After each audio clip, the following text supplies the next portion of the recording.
Allah biha ya Allah biha ya Allah bi husnil khotimah ya Allah biha ya Allah biha ya Allah bi husnil khotimah.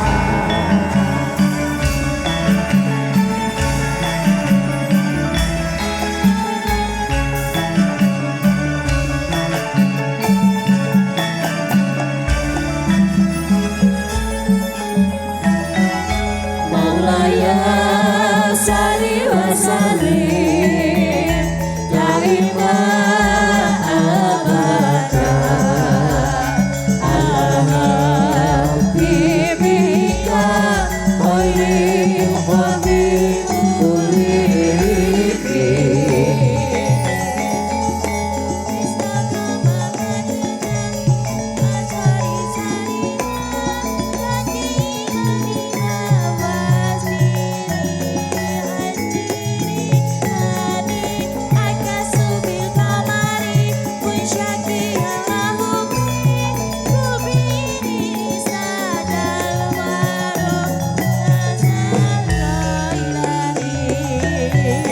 Maulaya salli wa sallim daimah abada ala habibika khairil khalqi.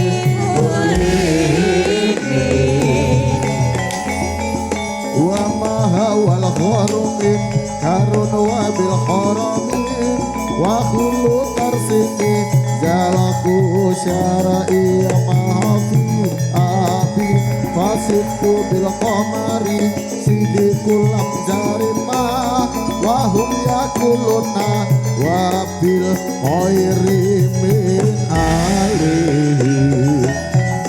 Maulaya salli wa sallim daimah abada ala habibika khairil khalqi.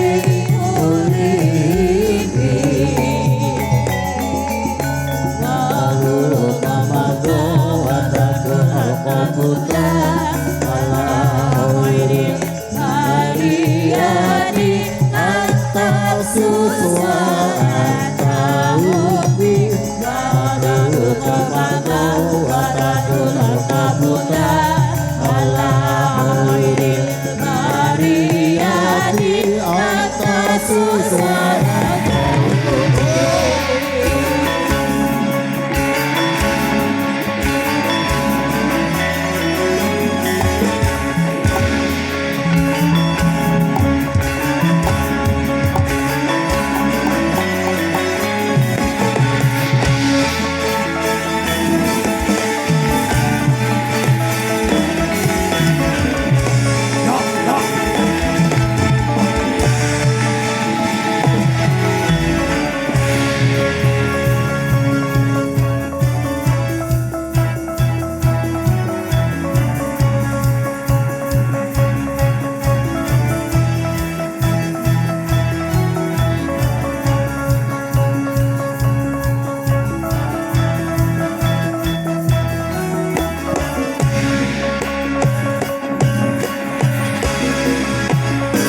Babak angka sepisan kanthi lampahan fragmen cariyos rebut waris ing kono mapaning padepokan Gunung Sari sawijining piyai unggul kang nami Syekh Sorayuda gadhahi kekalih putra ingkang asma Sento lan Gentro sanyata kakang adi ingkang badhe nurunaken sadaya gadanipun padepokan Gunung Sari. Sang Rama mbabar pangandika, "Le, aku wis sansaya tuwa. Sapa kang bakal tak warisake padepokan iki lan kabeh para dlondong-dlondonge teges kabeh siswa-siswaku apa ya sentro apa ya gentro mulane ger anakku kabeh aja nganti rebut ger kabeh para adil yo ger nanging jroning pamadaning sasana nuju dina yen to gento lan sento datan kirang panarimane dadya lumampaing cariyos rebut waris kababar.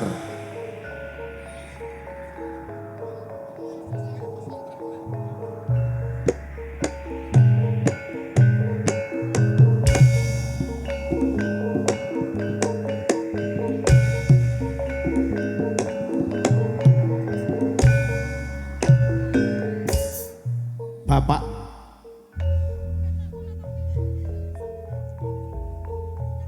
kulos sentu ingkang sowan Pak. Kula pitados yen Bapak mriku sampun sansaya sepuh. Mongko tasih gadah padepokan ingkang agenge kados mekaten. Kedah Bapak penggalihaken pripun caranipun samangke padepokan saged dipun persudi ateges putra jenengan wonten kalih kula sento kalian adi kula gento yen miturut peranatan ingkang urut sadaya utawi ingkang marisi menika kula amargi kula ingkang langkung sepuh ning kedah dipun imut lho Pak kasekten kula menika ugi sampun unggul awit panggula wentahin panjenengan ngelmu-ngelmu sadaya sampun kula serep pramila yen to kula atase sento ingkang dados gantosipun Bapak kagem pangayoman wonten padepokan mesti wae sampun trep sampun pas nanging caos pemut Bapak abdi kula gento menika rada licik pripun carane mangke ampun ngantos dados gegeran wonten padepokan yen jenengan pripun Pak? Iya. Lah saiki bocahe ning endi? Ampun ngantos mireng Pak. Cukup kula ngapak panjenengan. Krungu gento iki apa ya ora dadi padudon utawa dadi rebutan. Upama kepepete padu gedhe sapa sing sekti kula wantun ajenga tanding kalih rayi kula dhewe Pak. Iya. Aku ki wong wis tuwa. Aku ki wong wis tuwa nak kowe iki do padudon do parebutan padepokan aku dhewe ora. Ning yen jenengan kiambak penggalih panjenengan langkung prayogi padepokan tumurun wonten kula sento menapa gento kudune lak sento sing luwih tuwa to Pak ya ora ngono le aku wis tuwa nak kowe utawa sento wis kaya aku bakal padepokan ki tak turunake pun to ampun kakean sumbar ampun kakean wicara Pak wong kebon Bima darungokno aku duwe padepokan yaiku jenenge Gunung Sari. Aku wong wis tuwa. Nak bocah sento utawa gento wis kaya aku bisa tak turunake. Nak urung tak mesti mawon kula kang sampun nyerep sedaya ngilmu pinaringani panjenengan. Kula ingkang pas, kula ingkang patut anggenipun badhe mangarsani wonten padepokan kinarya gantos panjenengan. Loh adikku krungu tenan to. Sawijine aku ana ing papan kang wis sayekti ana ing papan buri. Bajusi apa marang bapak marang aku. Sik. Kowe ora usah melu-melu. Adikku, aku iki kakangmu piye wae kapernah luwih tuwa tinimbang kowe. Mula tak elingke yen to isih kena tak penggak. Aja ganggu gawe antarane bapak kalawan aku nggone bakal mikir paneruse padepokan iki. Sawijine aku duwe sing neruske bapak anggone gegladen ana ing padepokan Gunung Sari. Ora trima wong tunggal loro sawijining wis mbajusi bapak aku krungu ana ing papan mburi jare licik. Banjur kowe bisa apa? Matamu kudu diwaske. Kowe sapa Gendro? Ngilmumu isih sak kuku irengku, ateges durung patut yen kowe sinembah dadi guru. Sawijining aku dadi adimu, nanging aku ora sudi yen ngilmune bapak arep tak tanding-tandingke marang aku. Gendro, Piye Sendo? aja kakan sumbar. Bapak tau nurunake marang aku ngilmu kang aran Denawa Kembar, kang bisa gaglak kowe sakala. Aku ora wedi. Tahu ngerti ngilmune bapak Denawa Kembar apa durung? Sing ora ngerti sapa, nanging aku ora wedi sawijining Yen ilmu kowe ora kuwi. wedi ben gaglak kowe wanci iki Gendro. Sing tak arep unggul-unggulake apa to Sendo? Denawa Kembar, manjinga, manjinga, manjinga.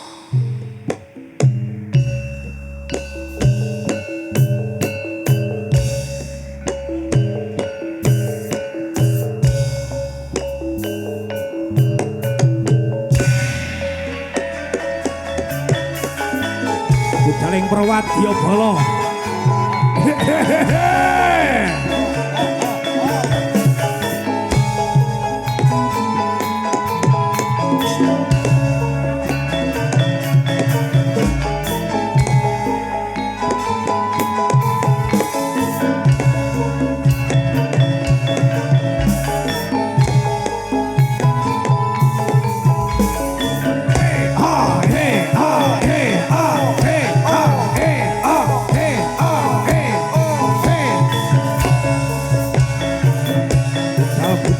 Budal iyo.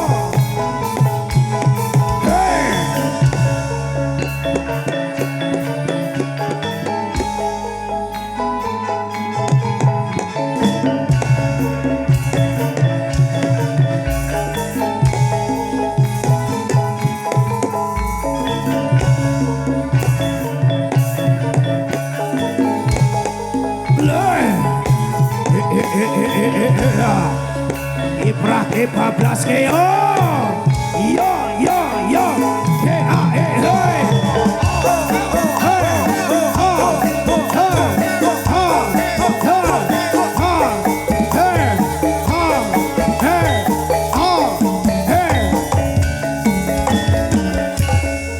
tak unggul-unggulake yo ilmune bapak iki. Denawa Kembar, mundur, mundur kene Denawa Kembar. Mundur mrene Denawa Kembar. Jajal sak rampahan anggonmu gegladen. Papanmu ana kono. Gendro, wis ngerti to? Denawa Kembar, ngilmu warisane bapak wis kasrep dening aku kakangmu. Banjur kowe duwe apa? Sawijining aku ora wedi. Kowe ngerti sing jenenge iwan-iwane bapak nalika ana ing papan Gunung Gedhe. Singa barong alas roban.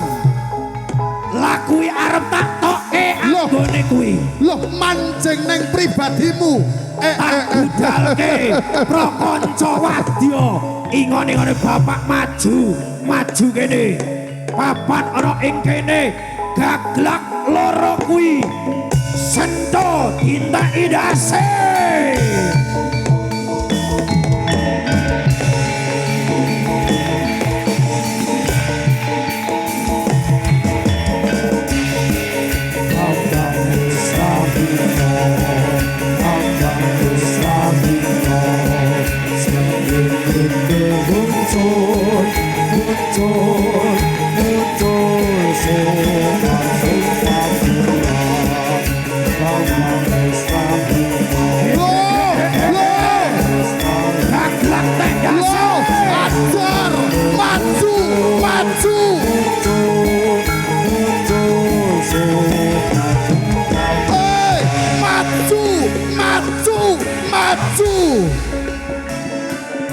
Sawijining aku ra wedi.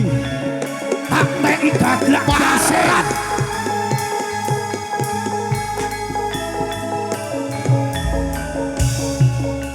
Loro Denawa kuwi diteki ndase gaglak ndase tek-tekan. Ora wedi yen sawijining ilmune bapak arep tak tek-tek kene-kene.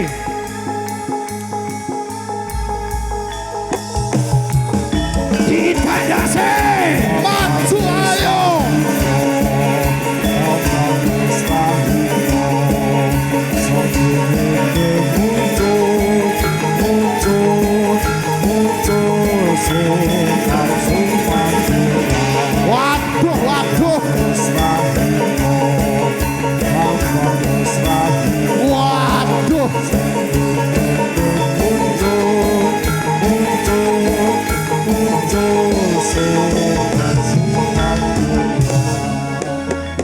sawijine maju tak ana ndas-ndase Gnawa loro iki Gnawa kembar ora wedi yen sliraku bakal kalah temen pisan Gelak kendase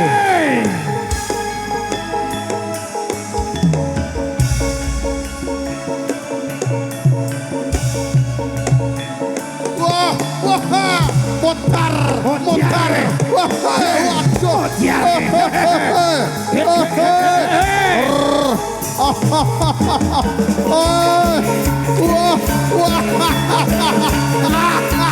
aku ora kalah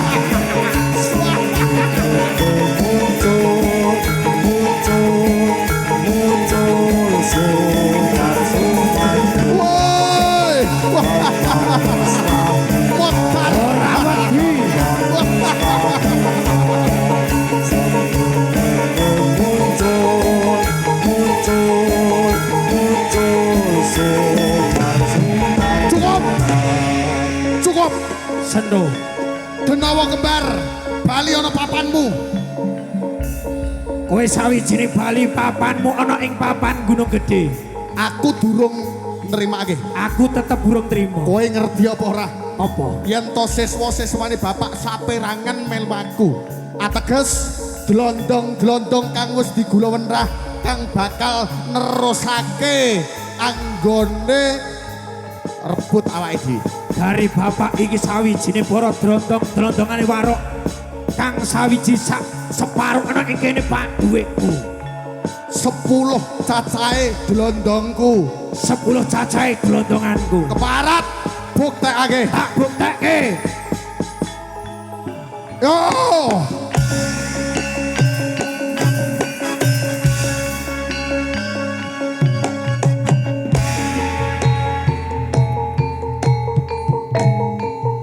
Jayang Raga Tandang Karya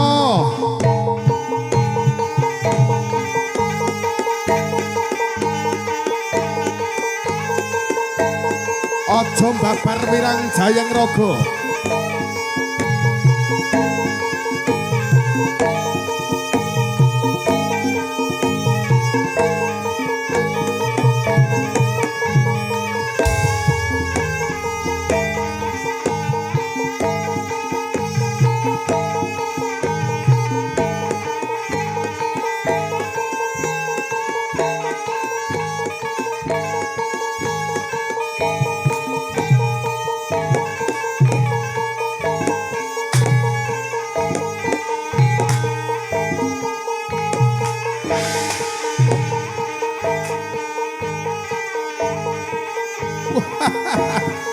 bundet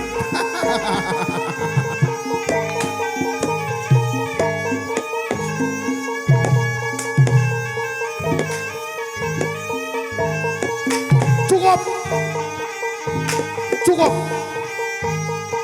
Jayang Raga waspadakno kabeh glondonge sento gage mara gage kebarno sawijine ing separone 10 para prajurit wis siagakno anggone gegladen aja ngisin-isinke kang gendho ana ing kene sawijine sampun siaga napa dereng sampun siaga napa dereng sampun budal keco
Yogyanira kang para prajurit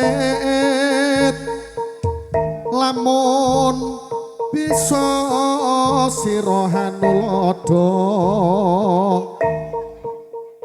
do ing uni cari tane handelira sang Prabu Sasra bahuing Mas Pati aran Pate Sunda lelabuhan nipun kang kinelung tri prakara guna kaya purune kang den antepi nuhun netra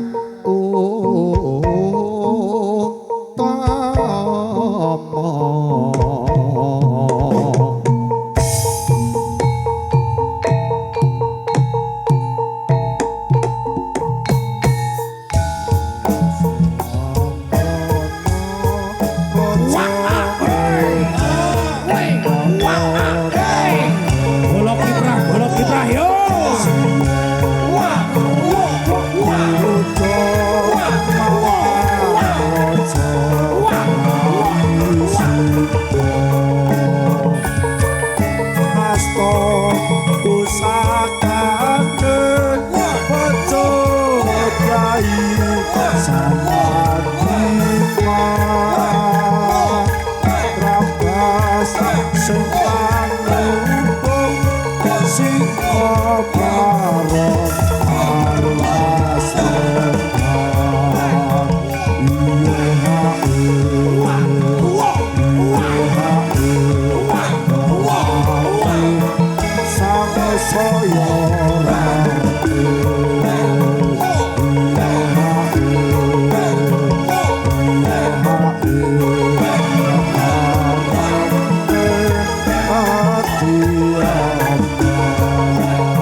Pamintaku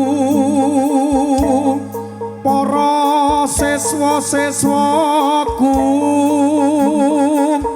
siagakno anggonmu tumandang karya gone nadya waro iki siagakno tumandang karya proprang jurit kang para wadya ya padha siagakno tumandang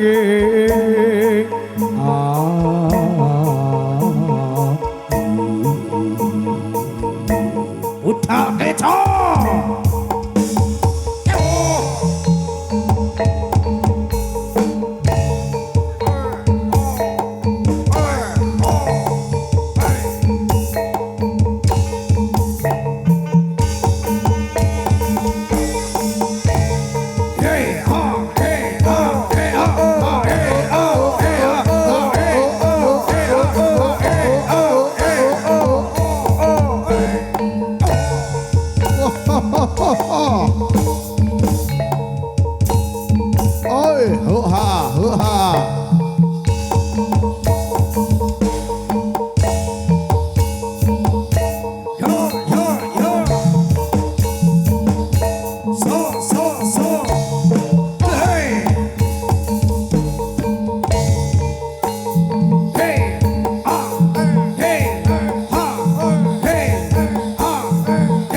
aku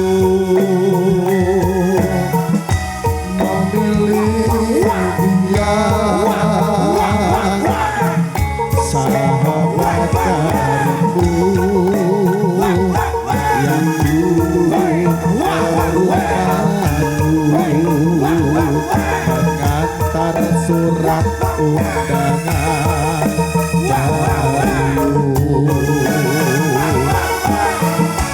Jangan kau benci aku dan dia, aku saja ingin membalas sakit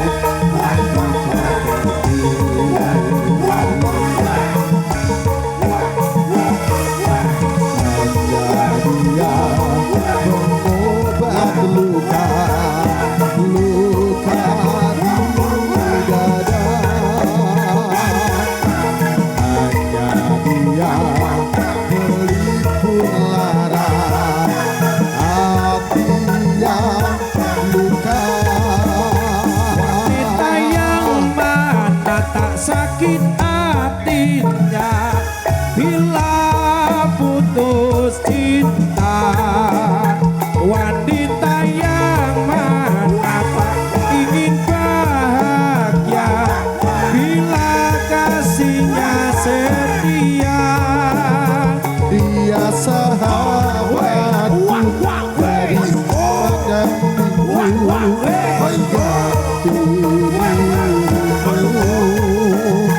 dia sahabatku ingin mencintaiku relakan aku bahagia.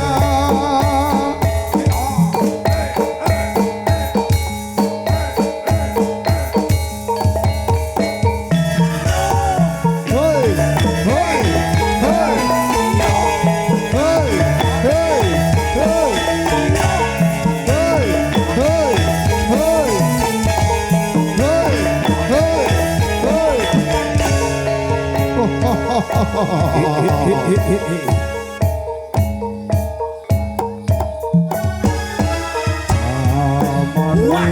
Akhir zaman wis akhir bumi goyang akal jengkel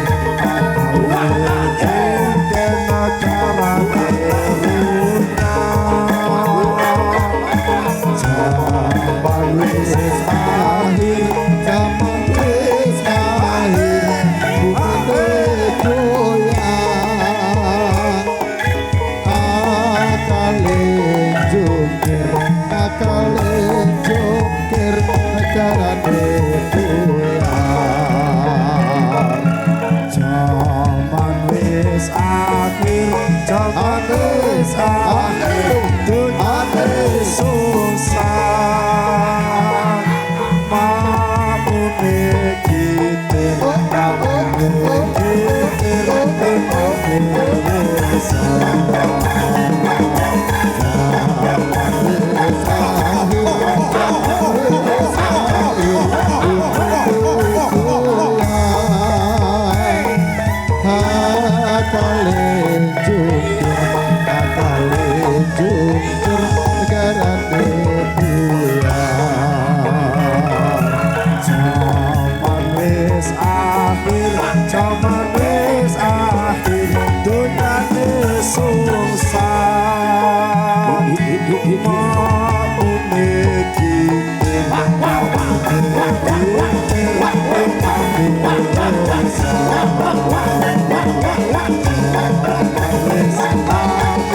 zaman wis akhir dunia susah mamune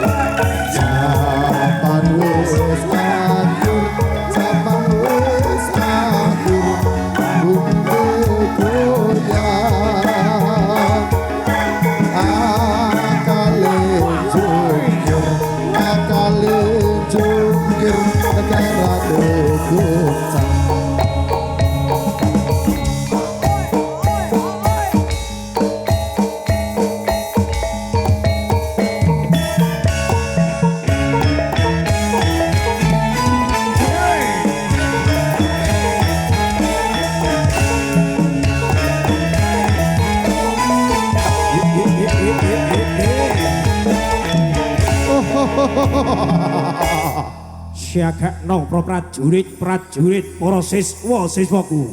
Pratama tandang karya.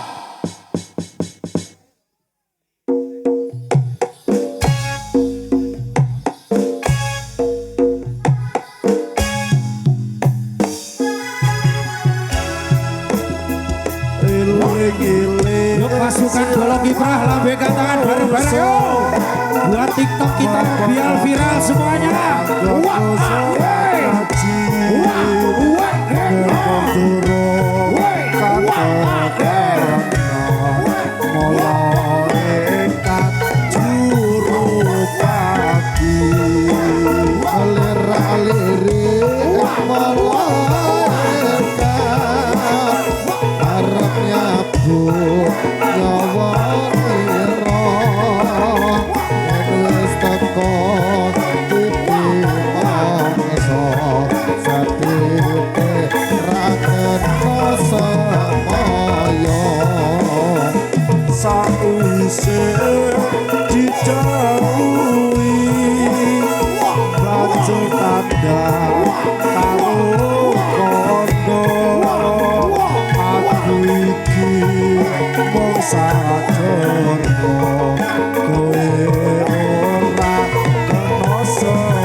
Tandang karya.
Agunsa.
padha nelongso sendang pangan dikurangi kaum wanita diperkosa kaum pria padha disiksa akeh wong kerja bangsa ngerwanake sanabatan tangga saka wong Jawa kang wong Pondo sebabetan marang Pondo kalamun aku kamu ibin wada'ina wasali wada'ina bisrofi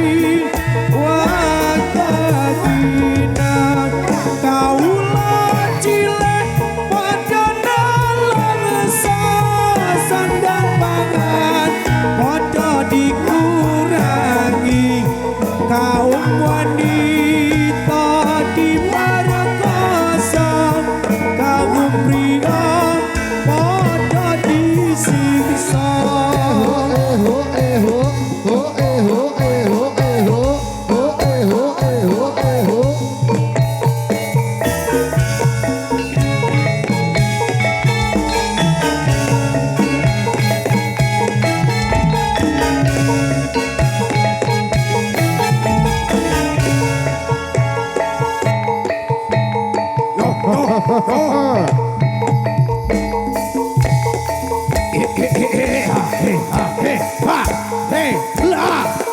yo walit